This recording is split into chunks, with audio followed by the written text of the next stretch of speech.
Michael Schwartz of Valley of the Suns reporting live from Phoenix, Arizona on the eve of Game 1 of the Western Conference semifinals between the Phoenix Suns and San Antonio Spurs. Now, how did we get there? Of course, the Phoenix Suns defeated the Portland Trail Blazers in 6 games. They won that Game 6 on Thursday night, 99-90. It was noteworthy in that the Suns won it without scoring 100 points. They won it in a game where Steve Nash was bothered by a hip strain, was far from his best, 6 turnovers in the first quarter alone, but Nash came up big down the stretch, hit a huge three, had a sick dish to Amari to finish it off, and that was it for the Portland Trail Blazers.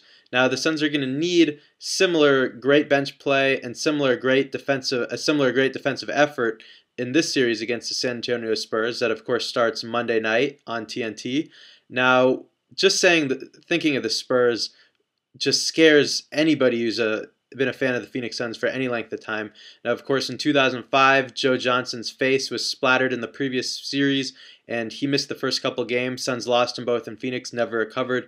The next year, one of the low points in franchise history, right after winning a huge Game 4 to tie it up 2 games apiece, regain home court advantage, Robert Horry sends Steve Nash flying into the media table. Boris Diaw and Amari Stoudemire get off the bench, get the 1-game suspension, and bam, that's it for the Suns. Also, earlier in the series, Steve Nash had a little gushing, bloody nose, which was just something interesting to happen in crunch time of a close game.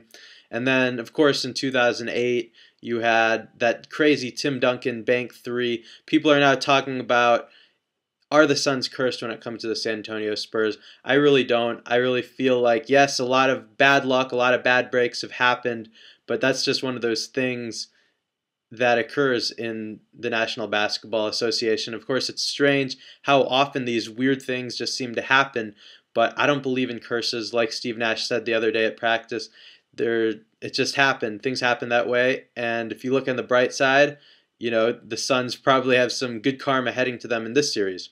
Now, if the Suns are going to win, first off, you need to at least limit Tim Duncan, whose numbers have been down a little bit, but still, he's far from washed up. Then San Antonio isn't the same Spurs team we've seen in the past that's so defensive-oriented. Their offensive efficiency and defensive efficiency rankings were actually the same. They were 9th in the NBA in both departments.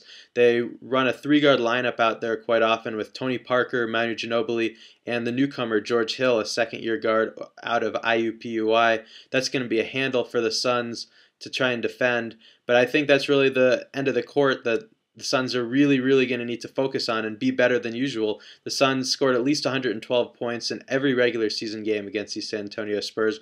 We know how Amari just goes off against his team all the time. He had a 40-point game against them in the regular season. He averaged something like 37 against Duncan back in 2005.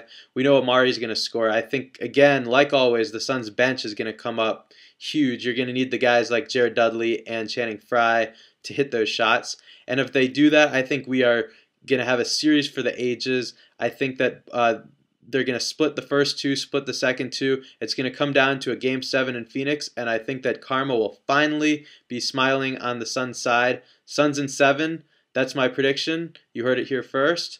Now let's go all out. Let's go enjoy the series. It's going to be a fun one no matter what. I know Phoenix is going to be on edge as a city for the next couple of weeks, but man, I'm looking forward to this. It's going to be a lot of fun.